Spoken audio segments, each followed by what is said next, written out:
Tu dispositivo de audio ha captado las señales del tiempo del efecto Titor. Bienvenido al podcast más paranoico de Internet. Hoy, caballeros, tenemos un tema cercano, real y yo diría que hasta preocupante. Yo sí voy a ser honesto. A mí al comienzo, qué pena que le interrumpa. Hágale. Pero de plano pensé como, no, este episodio no le ha gustado a nuestros fans, no está cargado de la cosa que les gusta a ellos. Y no le tenía tanta fe, pero investigándolo, Dios, de verdad que me encantó. Primero encontré un montón de cosas que no tenía ni idea. No sabía que por dónde venía la historia previa a la historia que conocíamos. Y bueno, no sé, me sorprendió mucho. No, igual perdóname, pero los nazis siempre venden. Los nazis venden. Y es que bueno, esa voz que escuchan ahí al fondo es nuestro doctor, el profesor Carlos Álvarez, de la ciudad de Bogotá, entrenando a las mentes más paranoicas de la ciudad. Carlos, cuéntenos, ¿qué tal le parece el tema de hoy? Nazis en Latinoamérica. Chicos, primero, encantado de volver a estar con ustedes en un programa más. Y nada, el tema de lo mejorcito. Realmente se habla poco de todo lo que el nazismo y este momento álgido de la historia del mundo ha tenido repercusión en nuestra Latinoamérica, por más tercermundistas que seamos.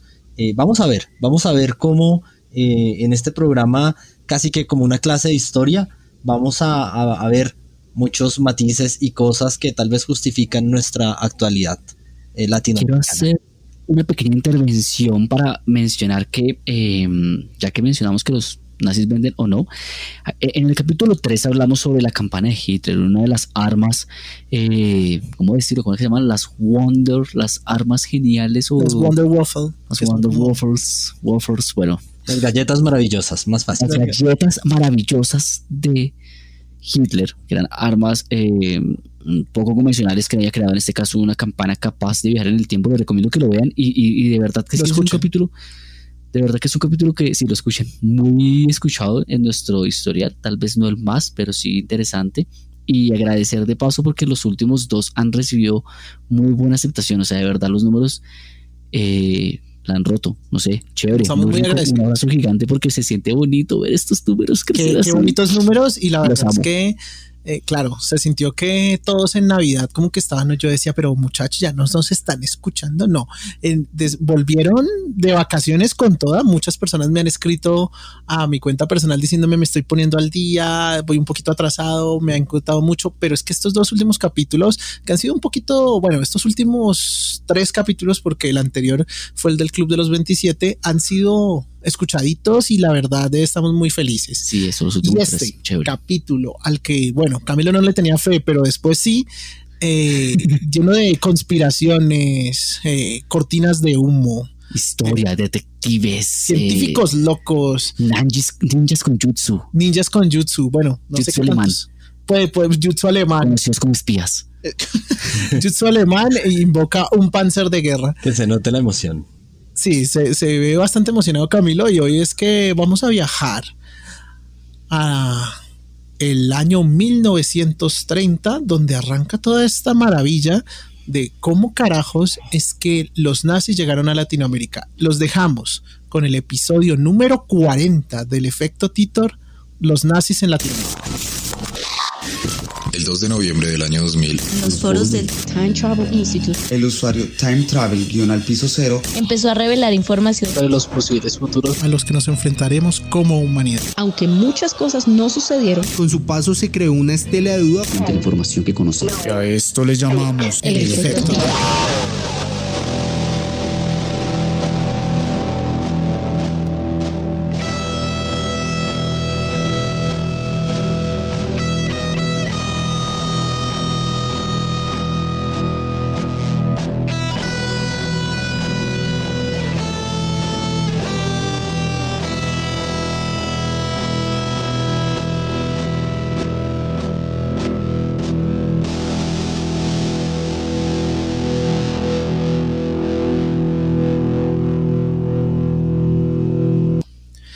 Y bueno, nazis en Latinoamérica, ¿quién lo diría?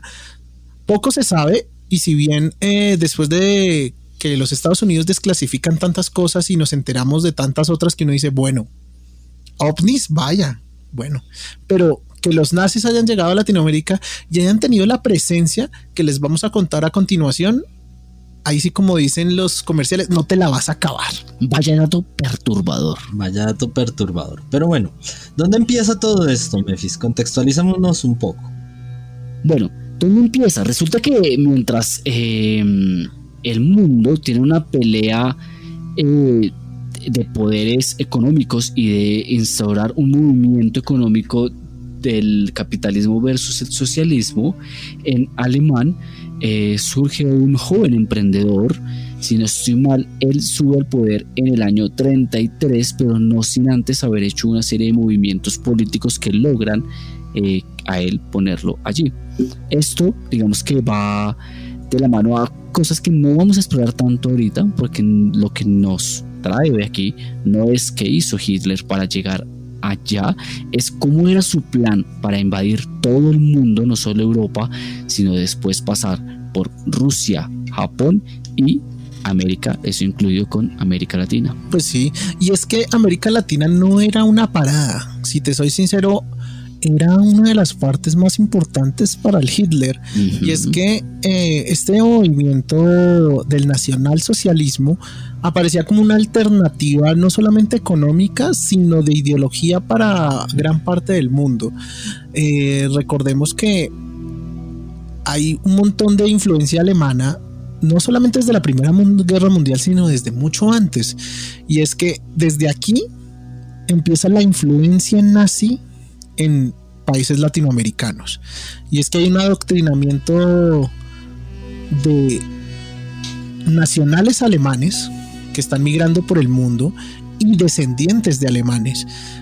Para el año 30 y para el 1930, fuera de Alemania había alrededor de 30 millones de alemanes. Exacto, en todo el mundo. Ahora, en todo el mundo. Recordemos que estamos a puertas de iniciar una guerra mundial, que si bien tal vez no se planteaba en términos bélicos, se estaban contemplando. Las guerras no solamente son batallas en grandes extensiones de tierra, hay un tema ideológico detrás que da rienda a estos engranajes de la dominación mundial, y que evidentemente estar en todos los lugares y hacer presencia ideológica, política dentro de todas ellas es fundamental para alcanzar un fin tan grande como es el control total o la hegemonía total de una idea sobre un vasto territorio como lo es la Tierra. Y es que el control mundial por parte del gobierno alemán no era solamente un movimiento político, sino se le consideraba un derecho. Sí, iba atado de una serie de ideologías de que la sangre pura del alemán, que creo que es algo que hemos escuchado todos, de esta raza superior, realmente merecía una posición diferente al resto de los humanos y no ser regida por un gobierno inferior a ellos. Pero ¿cómo comienza esto? ¿Cómo comienza Alemania a enviar personas o a tener una representación importante en el resto del mundo? Esto me pareció muy llamativo porque de hecho comienza por mercantes comerciales, y como muchos o los que de pronto ya escuchan nuestro podcast hace un tiempo sabrán que mi padre es un mercante de nuestro país, de Colombia, y yo pude viajar con él un tiempo. Y bueno, digamos que es a través de un par de empresas que empiezan a ir hacia todo el mundo, y pues en este caso a Latinoamérica, que traen como personas entrenadas para ¿qué? ¿Cómo es la palabra? Adoctrinar. Me confundí re feo. Y eso que adoctrinar. Mal adoctrinado, joven. Mal adoctrinado ahí.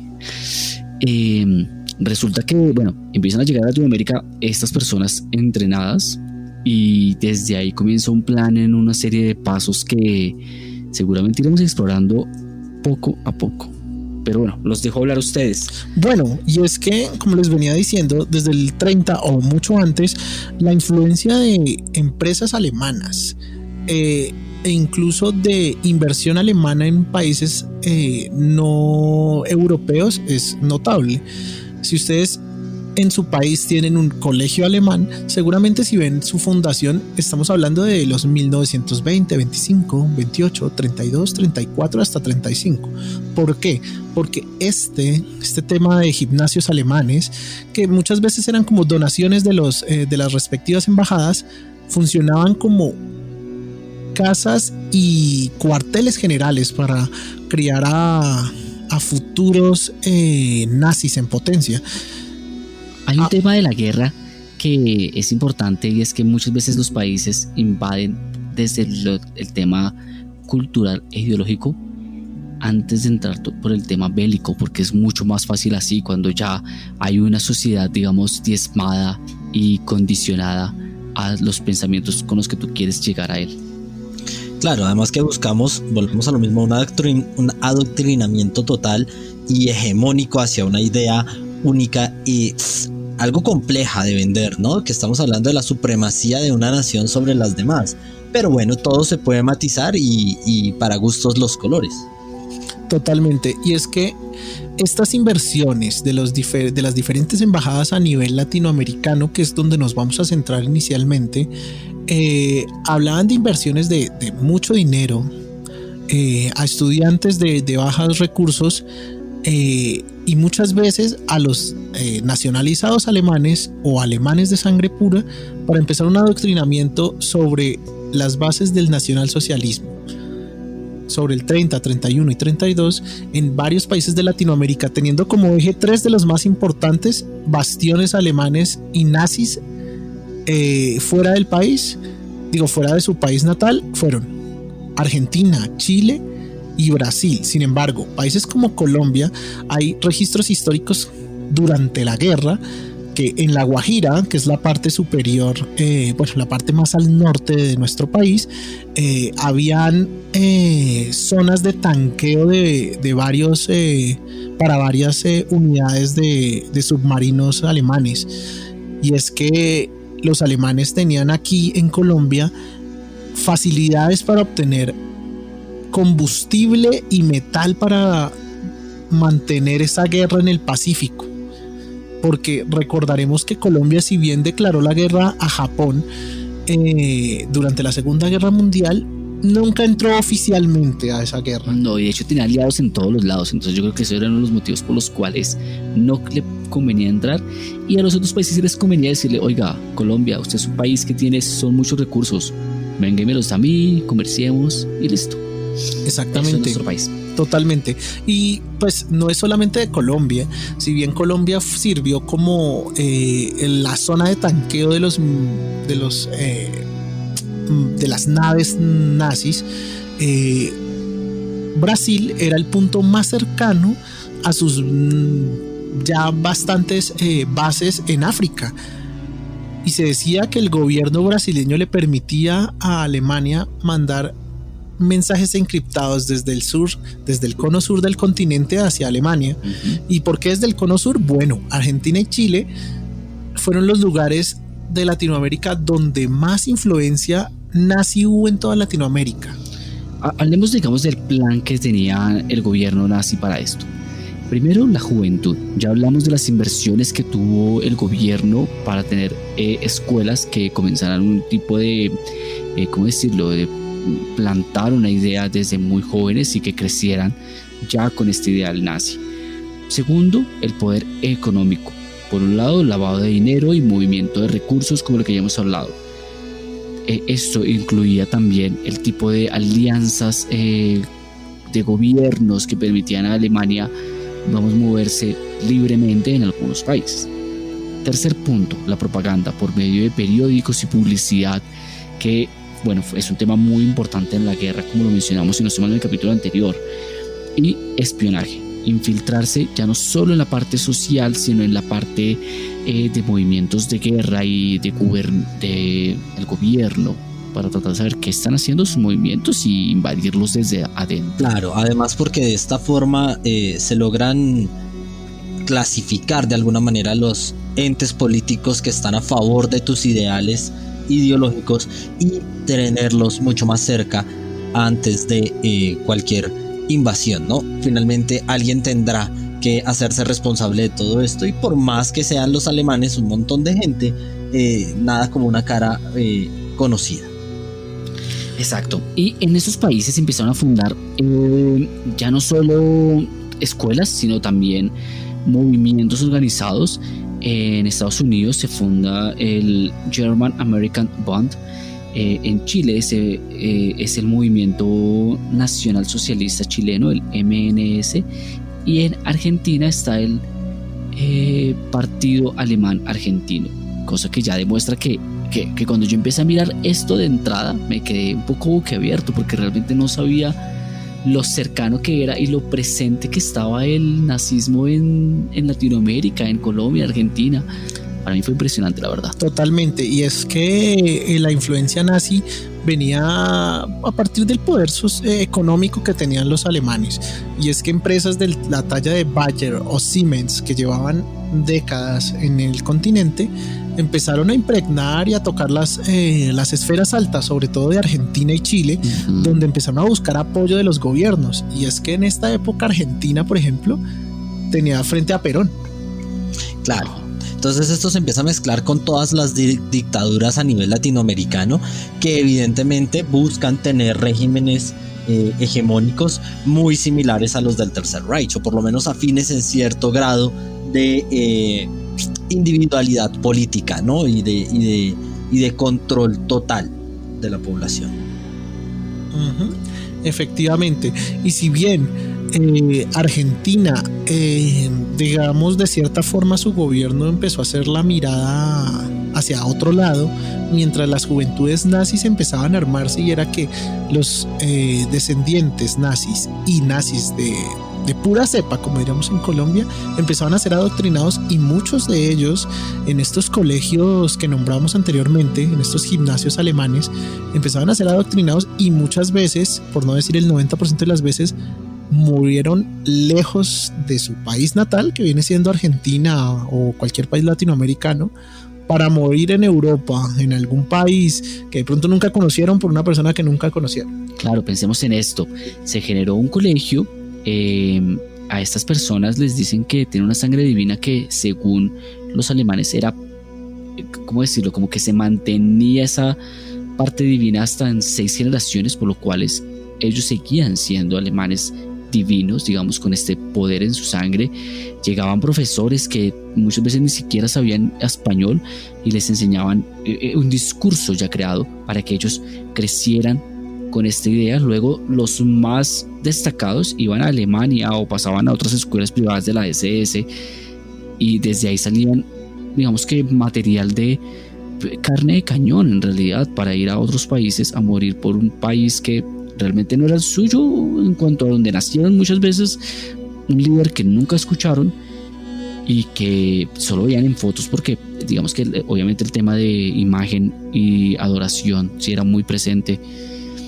Entonces, no sé, pues es un poco, uno podría decir que es triste, pero en realidad no es muy diferente a lo que pasa en otras culturas, en otro tipo de guerras, en otro tipo de ideologías, en los cuales uno se desvive hoy por un movimiento o partido político que en realidad por ti como individuo no va a hacer nada. Una persona que a ti, pues tú no le interesas a esta persona ni a ese movimiento político, y quizás sus intereses van medianamente alineados con lo que tú quieras, o simplemente un adoctrinamiento te hizo del lado de eso. Totalmente. Y es que este adoctrinamiento enaltecía a la sangre alemana y por debajeaba a la sangre sucia, como se le diría. Suena muy Harry Potter, ¿no? Pero pues de ahí salió, ¿no? De ahí salió. No, de ahí salió el tema de Harry Potter. Y es que sangre sucia? Sí. Sí, no, claro, sabía. Grindelwald y demás. No nos vamos a poner geeks en este momento, pero Grindelwald era los geeks también. Era Grindelwald y Voldemort eran nazis a su modo de ver. Y eso, vaya, que Voldemort era bien lámpara, porque ese no era puro. Bueno, en fin, como les comentaba, los nazis tuvieron esta importante maquinación en Latinoamérica. Empezaron a tocar a los gobiernos y eran personas muy muy inteligentes. En Argentina, sobre el 32, hubo una sequía bastante fuerte que dejó a muchos de los vaqueros, como se les dice allá en las pampas argentinas, en la los calle. Gauchos, ¿no? sin a los gauchos. Pero es que gauchos comparte con los del Mar del Plata y todo esto. Bueno, en fin, a todos los del cono sur, a estas personas que trabajan con ganadería, gauchos, ganaderos, vaqueros, tuvieron una gran sequía sobre estos años y quedaron literalmente en la calle. Y para el gobierno de Perón no era una prioridad de este tipo de personas. ¿Y qué pasó? Llegó el gobierno alemán, literalmente con estas esvásticas ofreciendo apoyo económico y no solamente económico, sino también tecnológico a estas personas para que pudieran sobrevivir, tener dinero y demás. Y a la larga uno diría, bueno, ¿y esto qué? ¿Estaban esperando que fueran a la guerra y todo? No inmediatamente, pero créame que una persona que sufre de hambre y su gobierno lo deja botado y llega aquí otro gobierno X y termina salvándote el cogote, bueno, es algo que te queda ahí en la cabeza y es algo que se recuerda. Más si hay todo un tipo de propaganda ideológica que uno dice, vale la pena morir por esto.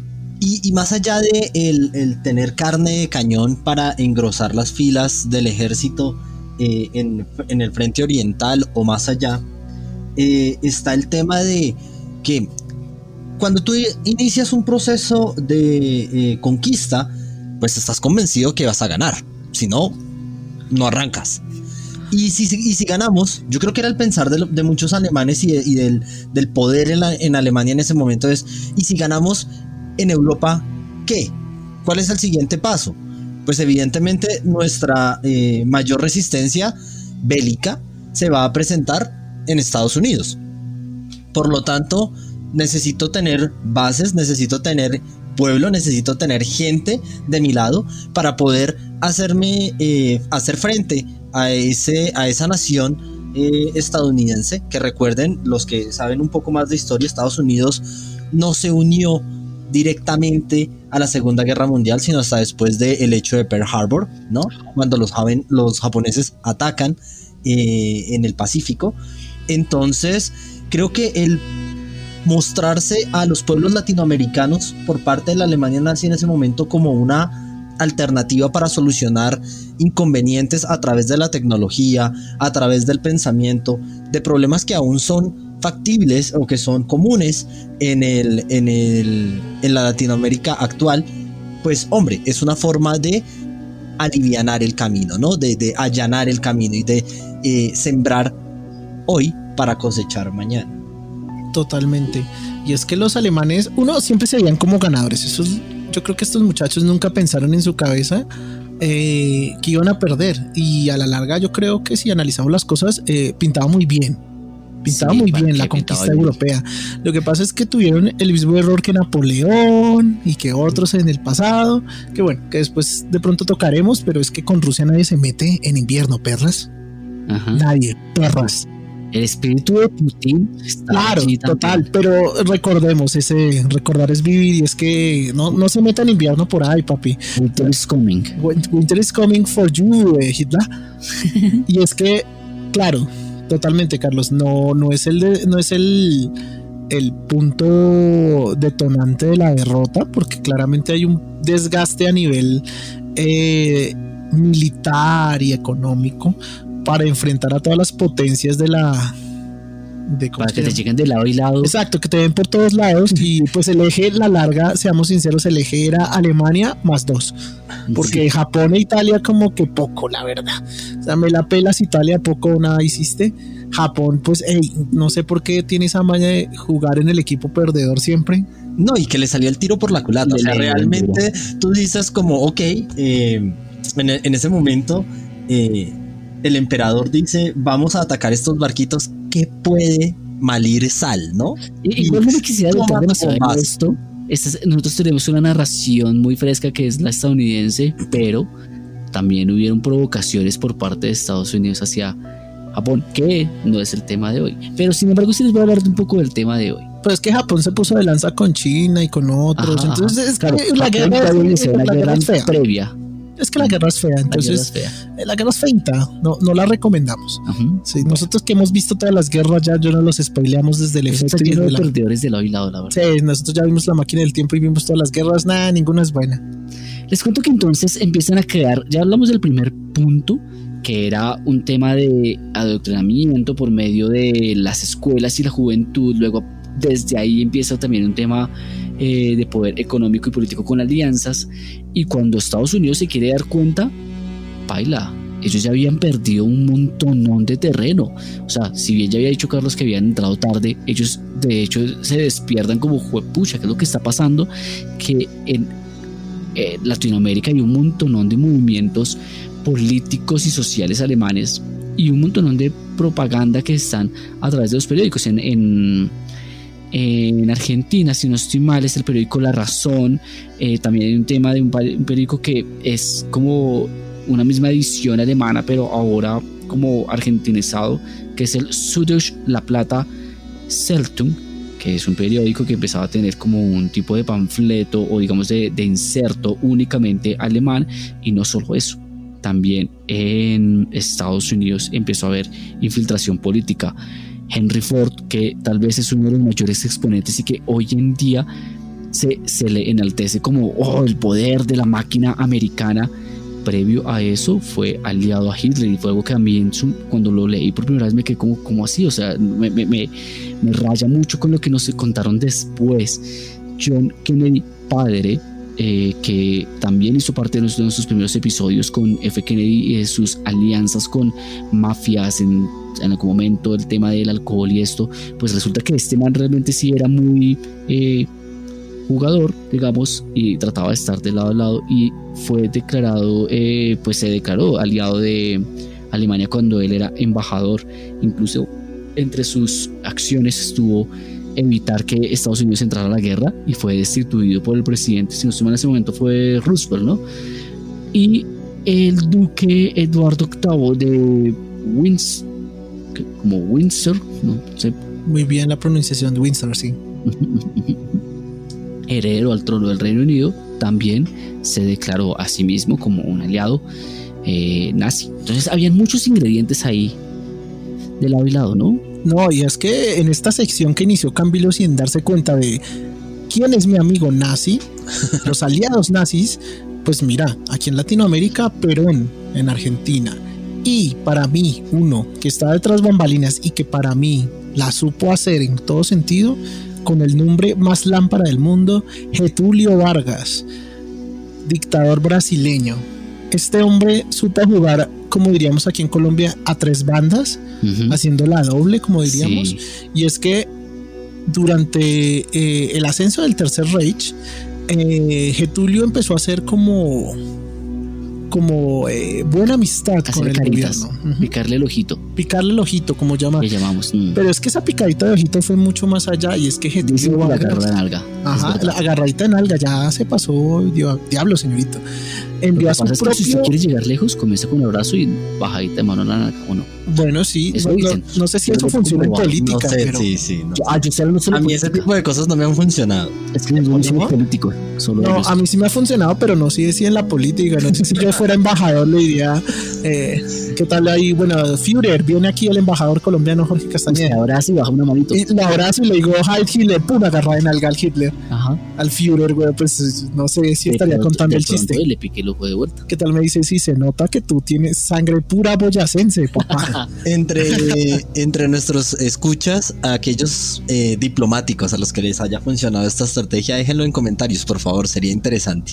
Por favor. Bueno, continuando, les decía que Getúlio Vargas no solamente coqueteaba, sino literalmente envió a su hijo a estudiar a escuelas alemanas y a su gran parte de su milicia a ser entrenado por milicias alemanas. Vaya. Y sería tanto así que su hijo se casó con una secretaria de alto mando del Tercer Reich, y sus descendientes son alemanes. Los nietos de Getúlio eran alemanes. Eso es lo que aquí se llama mejorar la raza. Literal. O sea, pasar de Getúlio a Borchmann es un salto cuantitativo. Bastante cuantitativo. Pero a cambio de eso, el gobierno de Getúlio Vargas tuvo que dar posiciones estratégicas para emisión de ondas de radio, comunicaciones estratégicas durante la guerra. Y es que toda la comunicación en el Pacífico y en el mar se manejaba desde Brasil. Desde Getúlio. desde Getulio Corporation. Claro, porque tengo entendido que entraba. Bueno, aquí ya empezamos un poco con el tema de los espías, en el que Estados Unidos empieza a tratar de contraatacar, a mirar qué es lo que está pasando, y empieza, obviamente no es que no supieran del todo lo que estaba pasando, pero cuando se dan cuenta ya es muy tarde, tratan de interferir la comunicación.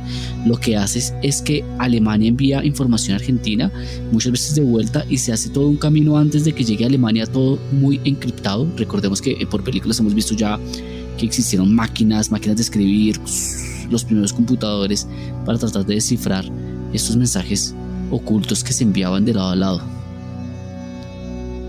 Es que definitivamente es impresionante la influencia de Getulio Vargas, pero ¿por qué es que fue el mayor agente doble del mundo? Bueno, yo creo que Getulio, para ser un dictador que recibió también un golpe de estado, que seguramente fue auspiciado también por alemanes, porque es que esta agarradita de nalga socioeconómica entre Brasil y Alemania no salió del todo bien. Para los que no sepan, no sé si ese es el momento para decirlo, pero Brasil se unió a la guerra y se unió del lado de los aliados, es decir, de Estados Unidos y sus amigos, y no de Alemania and friends. Ahí yo hubiera visto al Führer diciendo: la traición, hermano. Me cuestionó. ¿Quieres ver la cara de estúpida? ¿Me quieres ver la cara de estúpida? ¿Para eso me cogiste la nalga? ¿Para eso me cogiste la nalga? Para eso todos son iguales. Yo te enseñé a hacer salchichas alemanas, tú me enseñaste a bailar samba. ¿Dónde quedó todo eso? Es un verano de amor delicioso en Copacabana, se llama. ¿Y todo para qué? ¿Para qué? ¿Para que se ofenda porque le hundí 20 barcos? Que yo no sé si eso de verdad pasó. Se dice que la declaración de guerra de Brasil fue precisamente porque el grupo de naval alemán unió 20 embarcaciones brasileñas, y Brasil dijo: ah, no, perra, métete con los tuyos, y se prendió eso. Pero dicen que, o sea, ya Alemania, obviamente hemos hablado de que Alemania y Brasil tenían un tema de agarraditas fuertes, de cosa íntima, y que esto jamás hubiera pasado. Inclusive dentro del pueblo brasileño se dice como no queremos decir que hicimos lo correcto o lo no correcto, pero esto no suena muy lógico. Y se supone que Estados Unidos tumbó, pero no en plan, bueno, digo yo que no en plan de hacerlo bajo cuerdas, sino en plan: vamos a hacer que tumbamos esto, ustedes pierden unas naves, pero nos tienen a nosotros de aliados.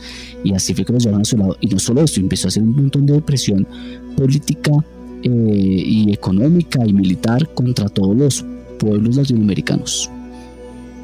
Efectivamente, y es que durante la guerra todas estas alianzas le funcionaron al Hitler para mantener una guerra en diferencia numérica, porque como hablamos, el número de los aliados era mayor y su fuerza militar en teoría era mayor, pero hay dos cosas que hacían grande al imperio de Hitler, y no solamente era el bigote sensual de Hitler, era uno, su red de espías a nivel mundial, que como estamos hablando en Latinoamérica tenía gran incidencia, sino lo que después vendría siendo el detonante para que hubiera nazis en todas las partes del mundo de forma, digamos que oscura, y esto es el ingenio alemán. ¿Cómo que de forma oscura? Bien, como les comentaré, al finalizar la guerra, todos los gobiernos se repartían el botín de forma oculta, debajo de la mesa, como lo decimos en Colombia. Y es que cuando se acabó la guerra en el 45, con la versión oficial del supuesto suicidio de Adolf con su esposa, o bueno, su señora, porque este señor tenía ahí como algo con la prima, pero eso será para otra historia. Entonces suena como a chisme, ¿no? Ese chisme será para otro capítulo. Ese chisme es para otro capítulo del efecto Titor. En el lavadero. Y en la madera, que es un programa de chismes colombiano. Sentimos que el chiste es demasiado nacional. Sí. Pero, como les decía, cuando se acabó la guerra, se avecinaba otra, porque los colombianos, la humanidad somos así. No terminamos una guerra, ya estamos pensando en otra. Y en este caso, Rusia miraba rayado a Estados Unidos, y Estados Unidos le devolvía la mirada como: ¿y entonces? ¿Cómo va a ser? ¿Qué va a hacer? ¿Qué va a hacer? ¿No le gustó? Tóqueme. ¿Va a llorar? Tóqueme.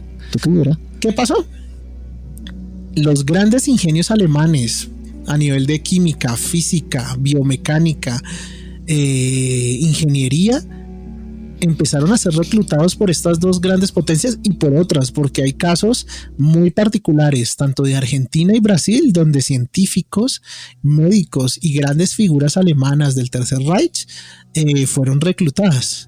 Depende de la forma, porque es un tema así como el fichaje. Se haga cuenta que usted en el fútbol se desarma un equipo y usted dice, pues este man, y empiezan a fichar. Y así fue como empezaron a pichar. Ahora, esto que mencionaba Jorge es crucial para entender la historia mundial, ¿no? Y es que aquellos que quieran investigar un poco más, y como ya lo mencionaba Jorge en una parte del programa, la presencia de Rusia para ganar la Segunda Guerra Mundial es muy muy fuerte. Es decir, podríamos decir que sin ellos la guerra estaba mucho más cuesta arriba, no solamente en el número de bajas, sino también en las cosas que se dieron a nivel bélico para poder ingresar a lugares como Berlín, que era el centro de poder de la Alemania nazi. Y es esta casa de talentos masiva que profesan las naciones de los aliados una vez derrotan al eje, lo que desemboca en la famosa Guerra Fría. Y es por eso que ahora ustedes ven que el enemigo del señor Bond es ruso, ¿no? O que otro de los típicos tropos argumentativos de las películas hollywoodenses son los rusos, y es precisamente por esta disputa que se estaba dando en quedarse con lo mejor de lo que la Alemania nazi, tenía para ofrecer. Y es que es totalmente cierto, Carlos. Dirán, bueno, los estadounidenses que se llevaron, pues diría que su triunfo en esta Guerra Fría, la llegada a la Luna, es principalmente un triunfo del Reich y de los nazis que lograron llegar a la luna, y es que los científicos de cabecera del gobierno nazi y los creadores de los motores y de los cohetes B-2 fueron llevados a Estados Unidos, precisamente por el gobierno estadounidense, bajo el programa Paperclip, que es algo que se ha desclasificado, que es algo que ya no es secreto, pero fue secreto durante décadas, como los llamados Rocket Team de el gobierno nazi, que son más o menos unos 500 científicos, fueron llevados a la NASA, y donde se dice que más de 100 técnicos ingenieros fueron puestos a la cabeza de la NASA. Sí, lo hablamos un poco en el episodio número 3, si no estoy mal, lo que mencionamos ya previamente, en el que el montón de, ¿cómo decirlo?, de ingeniería militar que tuvo Alemania para lograr todo lo que hizo fue aprovechado por otros países. Totalmente, y es que Werner von Braun, el ingeniero estrella de los nazis, fue básicamente la piedra angular y la razón por la que los estadounidenses lograron llegar a la Luna. Esto es verdad, ¿no? Que lo había creado un tema también de misiles de largo alcance. Precisamente los cohetes B-2, que eso lograron, pues, generaron muerte y destrucción, sobre todo en Gran Bretaña. Este hombre se le ofreció literalmente impunidad total, un trabajo estable, familia, beneficios, seguro, que es el mucho americano. Exacto, y es mucho más de lo que tenemos muchos en Latinoamérica. Total. Claro, pero en Latinoamérica también cabe aclarar que si bien no llegaron grandes científicos, pues mucho del pensamiento nazi, mucho de la forma de los modelos educativos, de los modelos de negocio, llegaron a estas tierras latinoamericanas, dejando, como ya se mencionaba en una parte del programa, grandes consorcios empresariales como Bayer, ¿no?, con sedes en Latinoamérica, que evidentemente pues han sido de fuerte influencia para los países latinoamericanos. Sin ir más lejos, y en el caso colombiano, como profesor puedo decir que el modelo educativo de lo que nosotros aquí en Colombia conocemos como el SENA está pensado desde esa Alemania nazi como un modo de educación dual, que es básicamente preparar a los jóvenes no alejados de los sectores industriales, sino por el contrario, para hacer la mejor mano de obra para los sectores industriales del país. Si ustedes ven, el SENA funciona de esa manera, y de esa manera funcionaban las juventudes hitlerianas, obviamente sin toda la carga ideológica, pero es algo que no podemos negar, viene de allí y desde allí se está manejando. Toda la revolución agroindustrial de Colombia en décadas pasadas, ¿no? En el siglo pasado, cuando no dependíamos tanto de la ganadería y tuvimos el gran auge colombiano a través del café, pues viene dada por maquinaria evidentemente alemana y por procesos que se pensaron por personas que venían desde allá con una visión totalmente distinta a la cultura latinoamericana. Totalmente. Y es que lo que dices es cierto. La tajada grande del pastel se lo llevan las grandes potencias. En este caso Estados Unidos y Rusia se llevaron estas mentes brillantes para aumentar ese poder tecnológico que tenían cada una de estas potencias, y esta guerra fría que terminó desembocando en este conflicto en Cuba, y no solamente en eso, sino también en la llegada a la luna y también los cosmonautas alrededor del planeta.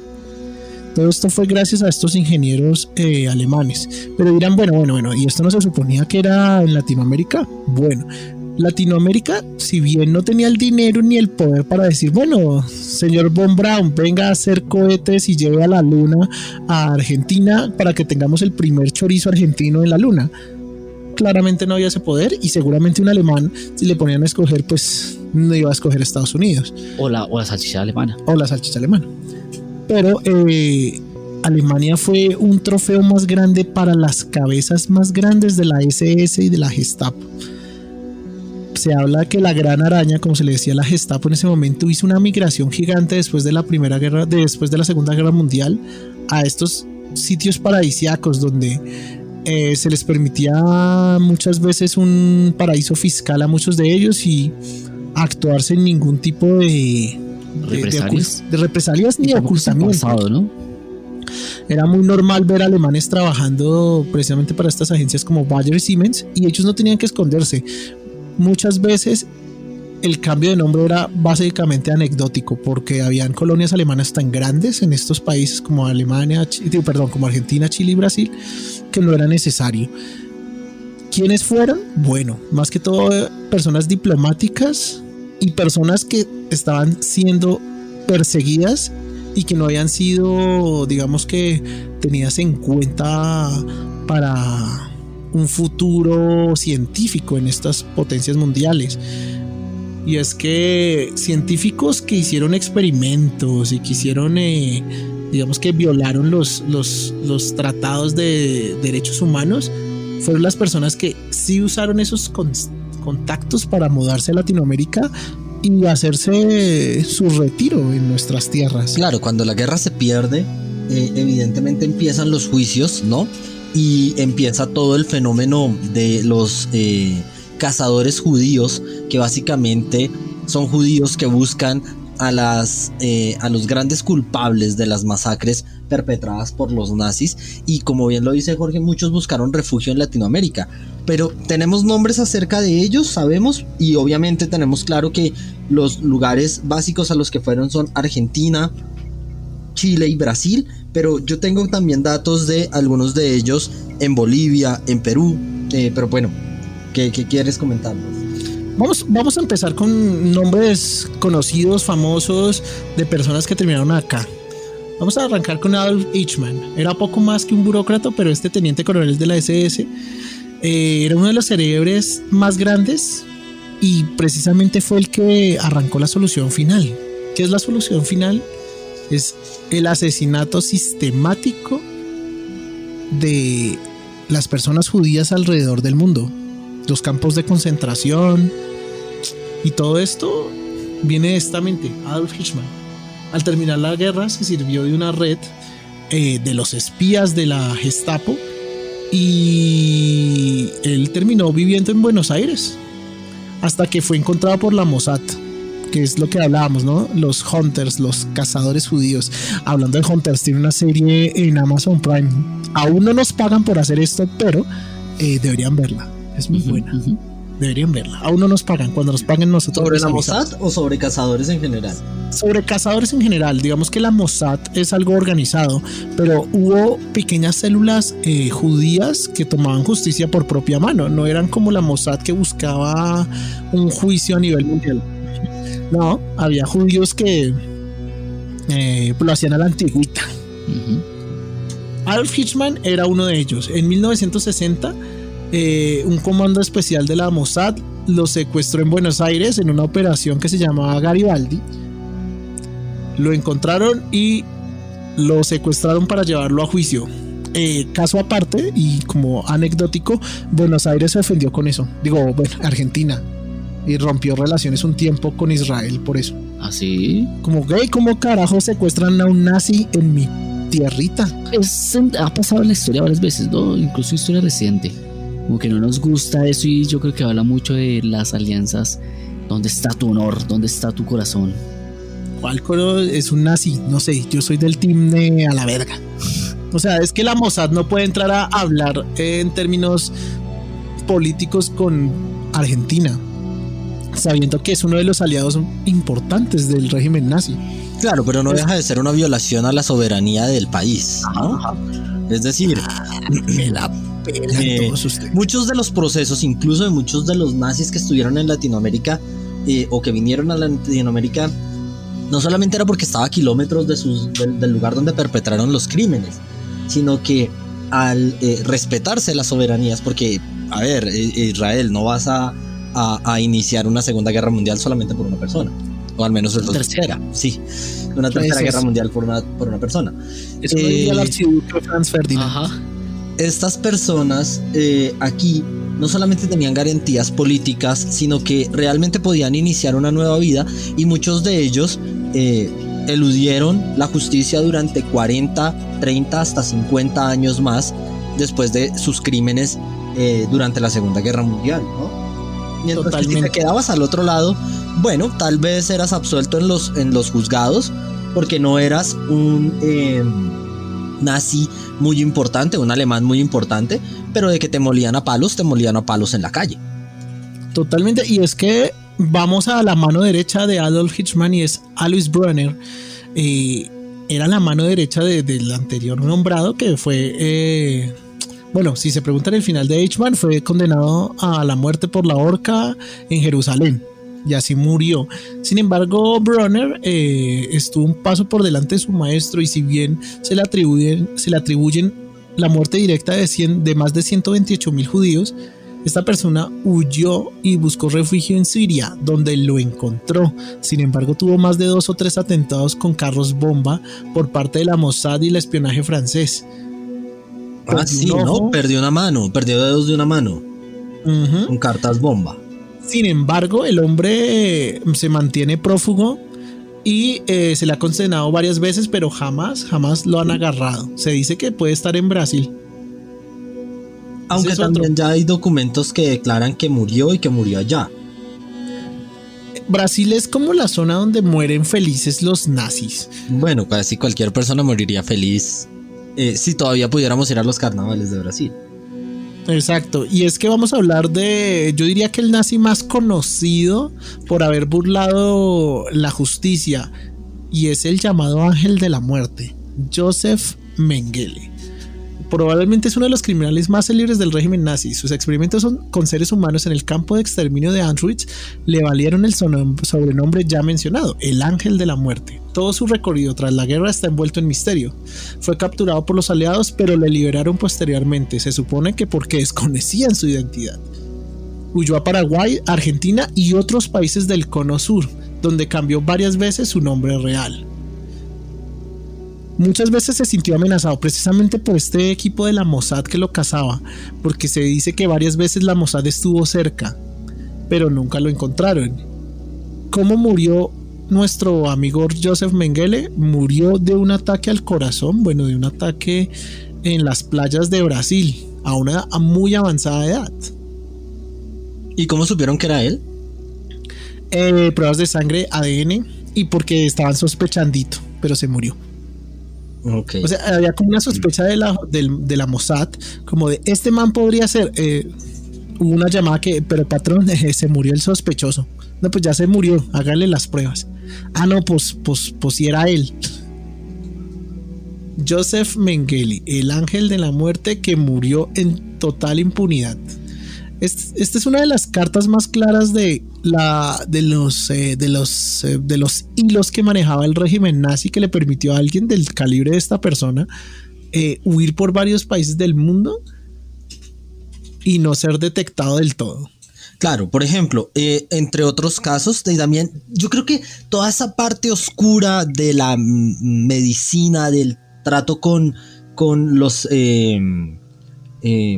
prisioneros de guerra, ¿no? Con estos judíos y todo lo que se hacía con ellos, daba tanta polémica que las mismas instituciones alemanas buscaron hacer desaparecer muchas de estas personas en territorios como el latinoamericano. Otro de los grandes personajes nazis que logró evadir la justicia en territorio latinoamericano es el doctor Klaus Barbie, quien era conocido por ser un cazador de masones de las SS. Y cuando todo se desmadra, él va a ocultarse en Bolivia. Si bien no es uno de los países latinoamericanos más reconocidos, sabrán que todos los países latinoamericanos han tenido en algún momento una dictadura militar. Bolivia no fue la excepción. Y ahí, entre Bolivia y Perú, este personaje estuvo ocultándose y fue condenado a más de 3 veces a cadena perpetua o a muerte por los crímenes cometidos, pero debido a todos estos problemas gubernamentales no salía de los países y finalmente muere en Bolivia en 1991. Estamos hablando de que pasó toda su vida en impunidad gracias a los contactos que tenían y los medios que tenían en Latinoamérica los nazis. Y es que no es el único caso, seguimos nombrando. Erich Priebke. ¿Quién es Erich Priebke? Se le recordaba en Italia por ser uno de los responsables principales de la masacre de las fosas argentinas, donde 335 italianos fueron ejecutados ante una represalia por supuesta resistencia. Recordemos que dentro de Italia muchas personas dicen que dentro de esta Segunda Guerra Mundial, la primera guerra que hubo dentro de cada uno de estos países fue consigo mismo. Alemania tuvo una guerra interna por el ascenso del Tercer Reich, Italia por Mussolini y así. En este caso, la rebelión de algunos italianos se vio tomada como venganza por 335 ejecuciones. Después de la guerra, él huyó a Argentina. Ahí se refugió en Bariloche. Todos conocemos Bariloche, por lo menos lo vimos en foto, muy divino. Yo quiero ir allá. Delicioso. ¿Tengo que ser nazi o qué? ¿Cómo hay que ir? Porque está caro. Va a tocar ser un poquito malo para tener un poquito de cosas buenas en la vida. No, sí, eso parece, pero aquí yo no quiero. Bueno, allá logró convertirse en un miembro tan querido por la comunidad que en 1994, cuando se le descubrió, la gente hizo campaña a su favor para que no fuera extraditado. Sin embargo, no funcionó y lo extraditaron. O sea, pero no todo es malo. ¿Qué pasó? Bueno, uno dirá, la justicia colombiana y latinoamericana es una mierda. Bueno, también la italiana. En Italia se le hizo varios juicios y se le condenó a cadena perpetua, con tan mala suerte que su avanzada edad le evitó pagarlas de forma tradicional y se le obligó a pagarla en arresto domiciliario. Él murió el 12 de septiembre él murió estoy buscando su muerte, lo tenía acá. Él murió el 11 de octubre de 2013, con más de 100 años. En el 2013 hace realmente nada. 7 años, realmente nada. 8 años, 7 y pico. Cabe aclarar que ninguna ciudad italiana ni argentina quiso recibir el cuerpo del hombre. Ahí sí se ofendieron después de... Ahí sí, se asustaron con el cuero.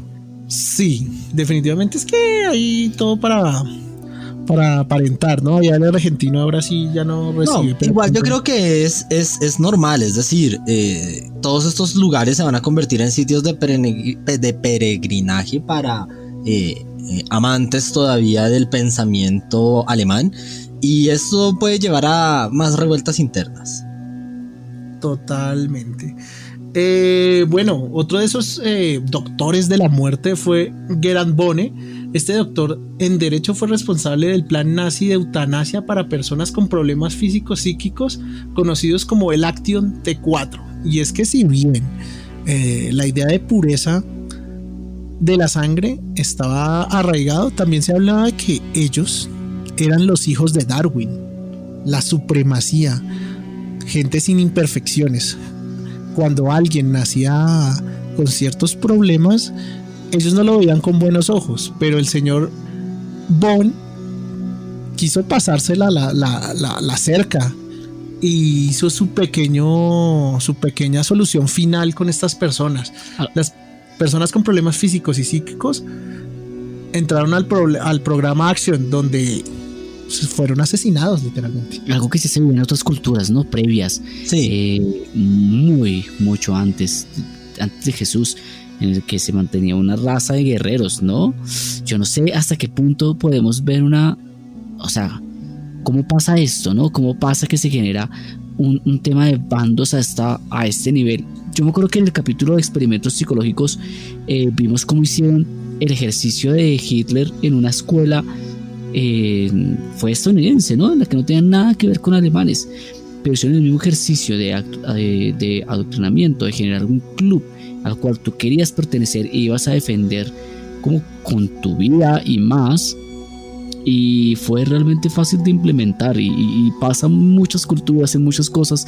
Es decir, la gente se mata por un equipo de fútbol y se mata en realidad, de que sale con intenciones de herir a otra persona por ser de otro equipo y de recibir golpes por eso mismo, y pasa en todo. Totalmente. Y Gerhard Bone llevó esto, como dirían los de Animal Planet, al extremo. Mató a más de 62,000 personas, minusválidos, enfermos mentales, enfermos incurables, que fueron enviados a las primeras cámaras de gas e incinerados. Diríamos que este es nuestro alemán más extremo. Sería el número 1, ¿o qué lo pondríamos? Se ha acercado. Joseph Mengele fue más ratas, yo diría. El alemán extremo número 1 es Hitler, ¿o no? Yo diría que sí. Pues ¿Por todo el tema ideológico? Okay. Claro. En términos judiciales, pues él es el orquestador de todo este tipo de movimientos, pero los ejecutores creo yo que son mucho más viscerales, porque son aquellos que tienen la capacidad de llevar a cabo esto.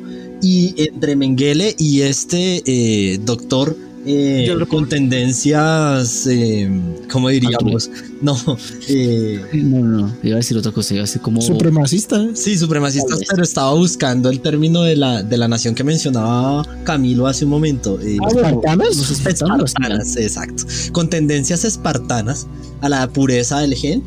Yo me quedo con este último, con nuestro querido amigo espartano. ¿Me recuerdas el nombre, Jorge? Gerhard Bone. Él como superior. Claro, porque es que me parece que está ejerciendo esa fuerza y esa violencia sobre personas que muchas veces son incluso inconscientes de lo que está sucediendo a su alrededor. Es que pensemos en esto. Como vimos se está cebando con personas que no tienen ninguna forma de defenderse. Si bien los judíos en los campos de concentración tenían unas condiciones horrendas de vida, eran humanos perfectamente funcionales. Aquí en cambio se están cebando con personas con problemas mentales, con problemas físicos, ¿no? Que pues ellos no tienen la culpa de ser así. Los otros tampoco tienen la culpa de ser judíos, pero bueno. Pero es un tema ideológico, no sé. Totalmente. Y antes de que terminemos voy a cerrar, ¿no? Porque no sabemos qué le pasó a Gerhard Bone.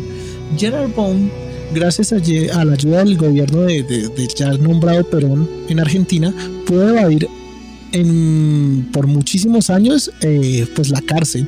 En 1966 fue detenido en aquel país y se convirtió en el primer criminal de guerra extraditado desde los tiempos de la guerra. Hubo refugios nazis en los que llegó. Se le diagnosticó una enfermedad tan grave que lo incapacitó para afrontar un juicio. Vivió muchos años, hasta el 81, en Frankfurt, con una pensión del Estado alemán. Increíble, sí. Hasta el 81. Hasta el 81, o sea, de convención del país alemán. ¿Y cómo es posible que los extraditaron, pero no o sea, sí lo extraditaron. Lo capturaron en 66, ¿no? Lo estaban buscando del mismo gobierno alemán para castigarlo. Pero como estaba enfermito, pues dijeron, no, es que usted ya está que se muere, ¿no? De 67, ¿no? Yo creo que usted ya se muere. Y se murió en el 81. Con pensión. Con pensión. O sea, aparte como que, bueno, está enfermito, aparte platica para ti. Platica porque pues ahí. Ese olor a gas que es. hardcore. No habrá vuelto a sus andadas, señor Gerard, ¿no? Y si bien Gerard, sus prácticas con los minusválidos y demás y estas tendencias espartanas fueron antes de la solución final, se dice que este fue uno de los primeros pilotos de ese programa. No puede ser. Está muy fuerte realmente hablar de lo inhumano que puede llegar a ser.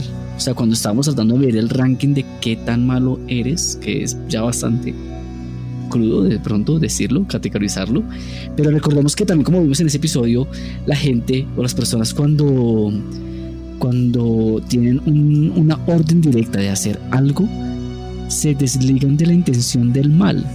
Es decir, para ellos no están haciendo cosas malas, están haciendo de hecho el bien por su nación, por un mundo mejor, por un ideal que, no sé, tal vez no corresponde a la realidad del resto de las personas. Totalmente. Afectadas en especial. Y es que bueno, como les decía, este es el caso de los científicos, digamos que conocidos, que sabemos que murieron y demás, pero se habla de centenares, miles y hasta se hablan de miles, casi llegando a los millones de personas que terminaron viviendo en Estados Unidos, América en general, que huyeron de la cárcel y de pagar sus cuentas. Estamos llegando casi al final, pero les voy a comentar algo. Todo esto se desencadena frente a la investigación de muchas personas, no solamente judíos, sino también compañeros latinoamericanos, que hablan de esta migración nazi a Latinoamérica.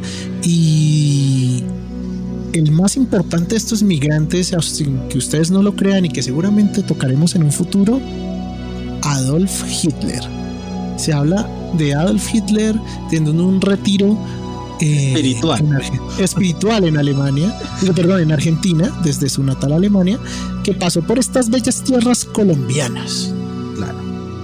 Pasó por Texas, se tomó una fotico, cultivó papa. Pero eso da para un programa muchísimo más extenso. Aquí también hay muchos registros. Yo creo que tengo un amigo, o tenemos un amigo en común, cuyo abuelo tenía propaganda alemana o sea, cuando ya murió y empezaron a buscar en sus cosas, tenía un montón de revistas y propaganda alemana en sus pertenencias. ¿Lo recuerda? Totalmente, y es que era lo que hablamos, esta inculcación de elementos alemanes y de supremacía, no solamente era a la sangre pura, sino bien ellos decían, esta sangre pura se mantiene hasta por tantas generaciones, si tú eres un descendiente, eres de los nuestros, tienes que purgarlos. El agua, pero digo, la sangre un poquito ahí como diluida, pero sirve.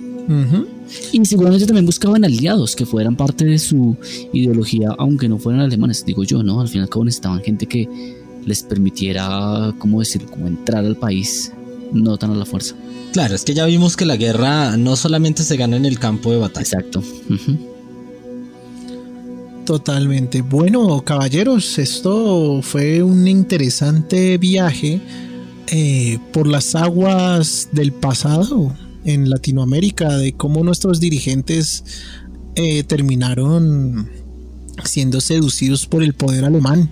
Y no estamos hablando del Ferrari, del Lamborghini, del Porsche. Estamos hablando de Bayer y de los celulares Siemens que eran naranjitas.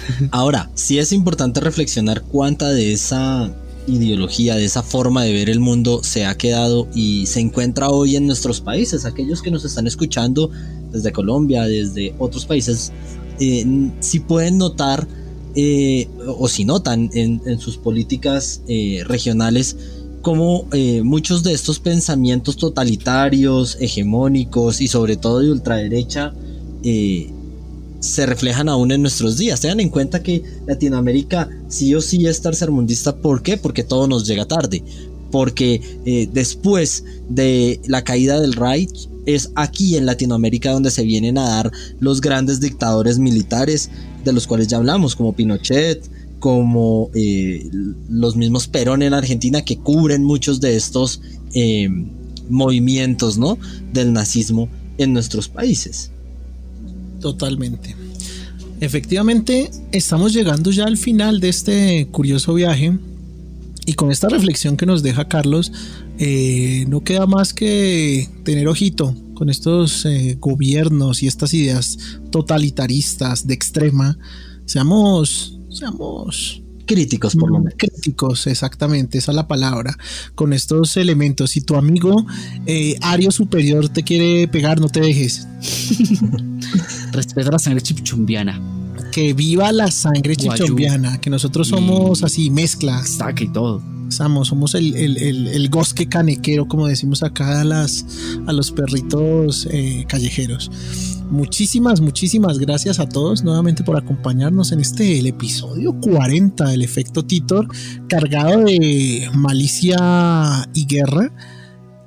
No es más que una despedida, pero ya pronto se vienen más capítulos en este nuevo año, ya todos intentando superar esta segunda venida del virus, este segundo pico. Les agradecemos a todos que están ahí escuchándonos. Mucho cuidado, volvemos en muchos países al encierro, y les pedimos un gran cuidado, ¿no? Sí, no está de más tratar de sobrevivir, no solo para escucharnos, sino para ver qué más pasa en este entretenido mundo en esta temporada 2021. Como ya dijimos, que al menos está interesante, y creo que está chévere ver todas las vueltas que da el mundo. Jamás nos hubiéramos como preparado o estar en ¿cómo decirlo? Tener en el espectro que iba a pasar algo como esto. Yo creo que esto en algunos años va a ser un tema de historias, de podcast para muchas personas, de decir, oiga, hubo un tiempo en que por X cantidad de años la gente estuvo encerrada en sus casas y no podía salir, no podía trabajar. Esto nos va a cambiar la realidad. Está chévere sobrevivir y ver qué es lo que va a pasar. A mí, en lo personal, me interesa.